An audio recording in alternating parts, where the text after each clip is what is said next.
तो ये जो तमाम सूरत हाल रही पिछले एक हफ्ते में सियासी तौर पर डीस्टेबिलिटी की, आपके ख्याल में सिर्फ इसी की वजह से 100 इंडेक्स ड्रॉप डाउन हुआ था और ये जो एक नया संग मील इसने अबूर किया है, तकरीबन 1 लाख की हद को छुआ है, आपके ख्याल में ये लॉन्ग टर्म है या ये सिर्फ कुछ दिनों तक बरकरार रहेगा? क्योंकि बड़ी जल्दी फ्लक्चुएट कर रहा है, ये कभी ऊपर आ रहा है, कभी नीचे जा रहा है।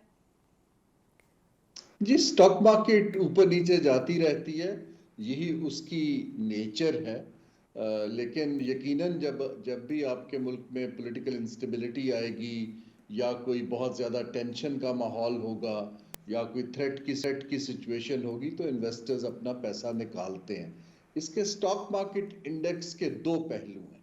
एक पहलू तो इसका ये है कि इन्वेस्टर्स जो हैं उनका एतमाद है पाकिस्तान की कंपनियों में, बैंकिंग सेक्टर ने अच्छा कमाया है, रिटर्न्स अच्छे हैं, उनको कुछ कंपनियों के फ्यूचर्स दिख रहे हैं तो वो उसके अंदर लिक्विडिटी इंजेक्ट कर रहे हैं।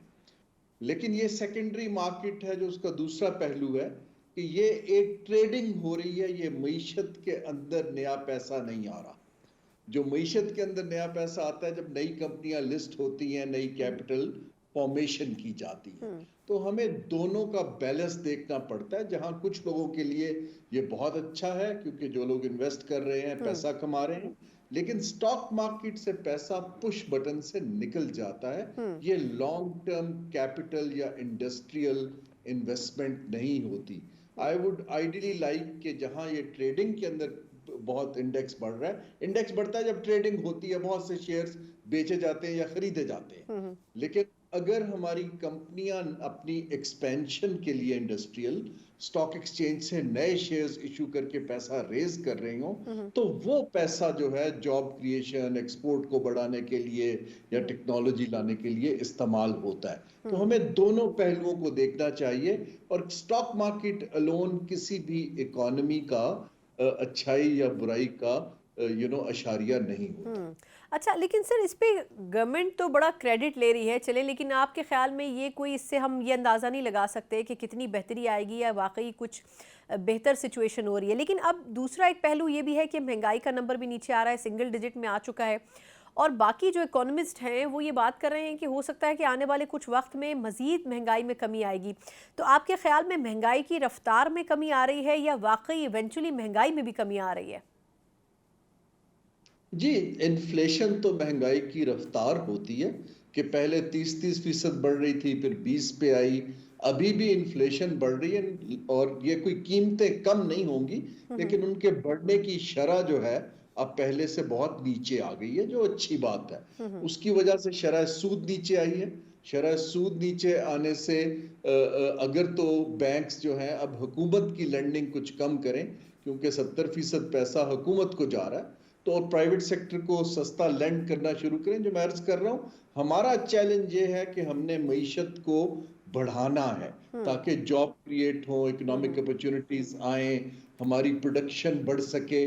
उसके लिए बैंकों को अब पैसा प्राइवेट सेक्टर की तरफ डाइवर्ट करना चाहिए अच्छे अफोर्डेबल रेट पर, क्योंकि शरह सूद नीचे आ रही है। मैक्रो इकोनॉमिक इंडिकेटर्स में पॉजिटिविटी है। ये जो हम बात कर रहे हैं, इन्फ्लेशन है, प्राइम इंटरेस्ट रेट है, या रिजर्व्स हैं, या हमारा करंट अकाउंट डेफिसिट है, ये मैक्रो स्टेबिलिटी है।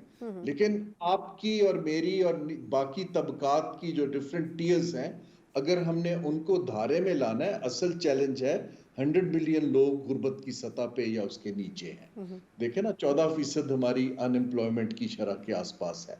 इसके अलावा हमारी एक्सपोर्ट्स अगर 15% नहीं बढ़ती हैं तो डॉलर्स कहां से आएंगे? डेट से हमें इन्वेस्टमेंट को, डेट को रिप्लेस करना है। इसके लिए बड़ी स्ट्रॉन्ग पॉलिसीज चाहिए। जब मैक्रो स्टेबलाइजेशन हो तो उसका फायदा उठाते हुए हमें उस तरफ जाना है। ये स्टॉक मार्केट ये काम नहीं करती। I will be very categoric. मैंने दुनिया भर की स्टॉक मार्केट्स पे काम किया। ये एक फील गुड है, रिच लोग पैसा कमा रहे हैं, ट्रेड कर रहे हैं, ब्रोकर्स अर्निंग कर रहे हैं, लेकिन ये नई कैपिटल फॉर्मेशन हमें चाहिए। दुरुस्त। अच्छा सर, ये बताइएगा कि अब वैसे बज़ाहिर आने वाले चंद माह में आपको क्या लगता है, कहा जा रहा है कि सऊदी अरब से, चाइना से या गालिबन यूएई से भी कुछ फॉरेन इन्वेस्टमेंट आएगी, कुछ दीगर प्रोजेक्ट्स के ऊपर ये ममालिक काम कर रहे हैं। तो आपके ख्याल में जो इकॉनमी की सिचुएशन है वो कितने माह में मज़ीद स्टेबल हो सकती है? कुछ बेहतरी तो आई है, लेकिन जो जिम्मेदारी वजीर ख़जाना साहब के कंधों पर लाई गई थी जब वो उनको लॉन्च किया गया था या कह लें तैनात किया गया था, क्योंकि वो भी आपको पता है कि ख़ास तरीके से आप मुस्कुरा रहे हैं, ख़ास तरीके से वो आए थे और उस पर तनकीद भी हुई थी कि फरमाइशी तौर पर लाए गए, लेकिन नो डाउट उनके जो एफर्ट्स हैं उसके नताइज भी मिल रहे हैं। तो कितनी आपके ख्याल में टेन्योर चाहिए होगा इस स्टेबिलिटी के लिए? जिसके दो पहलू हैं, फिर से मैं अर्ज कर लूं, जैसे मैंने अर्ज किया कि औरंगजेब ने अच्छा काम किया, इन्होंने आईएमएफ का प्रोग्राम निगोशिएट कर लिया, कुछ फाइनेंशियल डिसिप्लिन के ऊपर स्टेप्स लिए, तो उसकी वजह से ये मैक्रो लेवल के ऊपर हमें कुछ स्टेबिलिटी के आसार दिखाई दे रहे हैं। अब इस स्टेबिलिटी को आगे ले जाने के लिए हमें कुछ स्ट्रक्चरल चेंजेस करनी, जैसे हम पीआईए की प्राइवेटाइजेशन नहीं कर पाए, तो इन्वेस्टर को सिग्नल गया कि आप ये अभी तैयार नहीं है। ये जो आप बात कर रही हैं सऊदी अरब, और ये तो कब से 5-7 साल से बातें हो रही हैं जी। देखिए, फॉरेन डायरेक्ट इन्वेस्टमेंट सबकी सब सदा अच्छी नहीं होती। ये कुछ ऐसी इन्वेस्टमेंट आती है जो हमारी 250 मिलियन लोगों की मार्केट को बेचती है, चीजें पैसे कमाती है, और जब वो डिविडेंड निकालना चाहते हैं तो मुल्क के पास डॉलर्स नहीं होते, वो हमारे लिए बेहतर नहीं है। हमें जो इन्वेस्टमेंट चाहिए, जैसे मैंने अर्ज किया, हमें अपने इंडस्ट्री के बेस को प्रोडक्टिव सेक्टर्स में एक्सपेंशन के लिए चाहिए, 250 मिलियन लोगों की, ताकि चीजें पूरी हो सके, हमें इंपोर्ट पे इन्हिसार घटाया जा सके। हमें चाहिए कि हमारी एक्सपोर्ट में वैल्यू एडिशन हो, नई टेक्नोलॉजी आए, हम ऊपर के लेवल की चीजें बेचें, आईटी सेक्टर, ज़राअत में हम वैल्यू ऐड करें। अब ये इन्वेस्टमेंट के लिए एक बड़ा जामे प्रोग्राम चाहिए।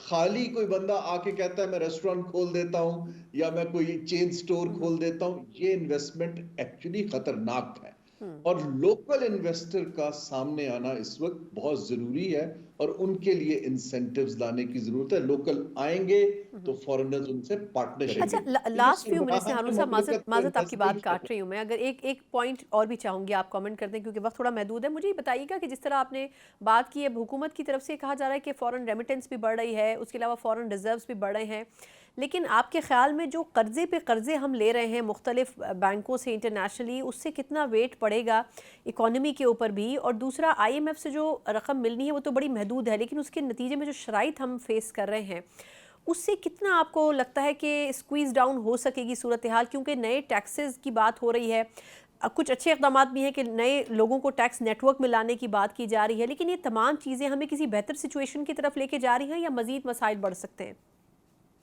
जी, अगला 1.5 साल सख्त है, कोलिशन गवर्नमेंट के लिए भी सख्त है। आईएमएफ ने अपनी शराइत, हम कहते हैं जब लेंडर का इस किसी मुल्क पे एतमाद कम हो तो वो कंडीशंस को फ्रंट लोड कर देते हैं, वो जल्दी कहते हैं आप हमारी प्री कंडीशन जल्दी फुलफिल करें। पाकिस्तान के ऊपर बहुत प्रेशर आएगा अगले 18 माह में, लेकिन अगर हम ये प्रोग्राम निकाल जाते हैं और कोई पॉलिटिकल इंस्टेबिलिटी नहीं आती है, क्योंकि इसमें सूबों का बहुत रद्द होता है हिस्सा, तो अगर तो फिर तो अगला 1.5 साल के बाद, आपने पहले सवाल किया था कि कब कुछ आसार दिखाई देंगे, तो 1.5 साल के बाद मुझे कुछ रिजल्ट दिखाई देना शुरू होंगे कि मईशत शायद 4-4.5% पे चली जाए, कुछ नौकरियां बढ़नी। लेकिन अगर हम इस 1.5 साल में, हमारा ट्रैक रिकॉर्ड ये है कि हम आईएमएफ के प्रोग्राम कंप्लीट नहीं कर पाते हैं क्योंकि हमारे दोस्त एक सियासी कॉस्ट पे करने के लिए तैयार नहीं होते हैं। और अब अगर जैसे औरंगजेब कह रहे हैं लोगों को नेट में ला रहे हैं टैक्स को बढ़ाने की, अगर तो ये 18 माह में होता है